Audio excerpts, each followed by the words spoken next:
In the video today we're going to be having a look at the stove that I've been using in my recent videos. Now a number of you have commented in the videos, I'll link them to the top now, about what stove I've been using on my trips. And it is in fact not a Jetboil, it's just a budget little rocket burner that you can get off Amazon or eBay. The one that I've got now is the Tom Shoe branded little stove. It's pretty light, I'll put the weight of it on screen now. But it works absolutely perfectly, it hasn't failed me at all, it's built fairly well. I haven't got any sort of worries about it falling apart or stuff. The stove itself packs down pretty small. These do come with a little orange box, and that just slots in here as so, with the lid on. Keep it nice and clean from dust and whatever, and also keeps it from sort of puncturing anything in your bag, because it is a little bit pointy in some places. So on the stove itself we have 4 little arms here that fold out. These work perfectly well, just like that. Now I have got a fast burner stove as well. I have got a video for that, I'll put that on the link up top. For the fast burner stove it does get a little bit wobbly, but what you can do on the little heat exchanger fins is slot this inside the fins. I'll show you a picture of it now, but that fits in between the fins and fits it quite snugly. If you have a pan or something with a wider base, you have also got these little tabs here that you can fold out just to expand the area. And yeah, the thing I like about this stove is there's no lighter required, although personally on a camping trip I would always take a backup source of fire. But yeah, on this one we have got a little electric igniter here, the same as you get on a little electric lighter as well, and that works fine. It maybe takes 1 or 2 clicks just to get the flame. So using the stove just screws on like this, just like any other stove.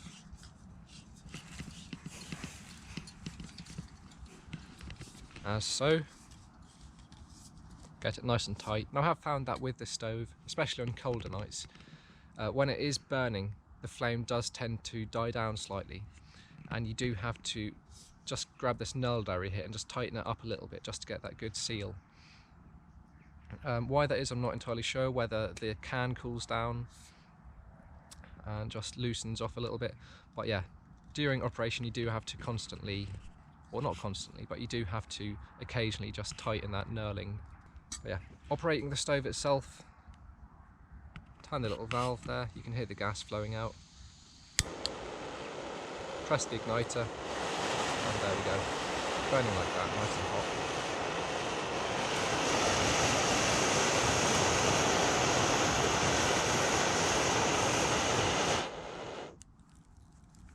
Now you do get a really good flame from this. I was quite surprised when I first used it, because it is a budget stove. Sort of retail anywhere from £7 UK to £10, so absolutely dirt cheap. Operating wise, yes, absolutely fine, apart from the fact that you do have to occasionally tighten it just to get that flame roaring back, because it does die down. But apart from that, the operation of it, I can't fault it. My personal opinion on it, for the money, it's absolutely excellent. It hasn't failed me at all. It's fairly well built.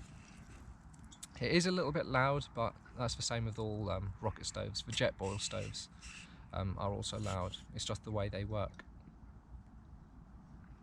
So if you're stealth camping, it's not ideal? If you're stealth camping, you don't have to have the gas turned up as high. Obviously the larger the flame, the louder it is. So just turn it down. It might take a little bit longer to boil, but it will be quieter. How long do you reckon this camping gas would actually last, this one? Okay, so that's quite a good question. So this gas is a 450 gram gas canister, and that lasted us, well, still probably I'd say more than half of the liquid left in here.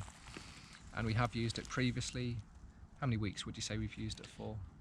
Or how many nights? 2 weeks of nights, I'd say. Like, Yeah, 2 weeks of 14 days. Yeah, about 14 days of cooking at morning and dinner time, and there's probably more than half left in here, and that's between 2 people as well. We used it constantly throughout the week long. I think 6 days it was in the Lake District between 2 of us cooking, and breakfast, boiling water, cooking food in the morning and evening, and yeah, still really good weight to it. So this sort of thing, I'd probably say if you are out camping by yourself, you'd probably get a good, at least a month, I would say, of cooking done with this. And obviously when you're trying to cook in the wind, is it easy to do that, or? Okay, so on some of the more premium Jetboil stoves, you do actually have a little crossed metal sort of windbreak, if you will. And basically what that does is, if there's wind coming from that direction, the flame on that side might go out, but the flame on this side keeps burning. But on this stove we don't have any such windbreak, so you have got to be a little bit careful of strong winds. Would it blow the flame out? Probably not, but it would more blow the flame to the side, so not all of the heat is going straight into the pot or whatever you're cooking.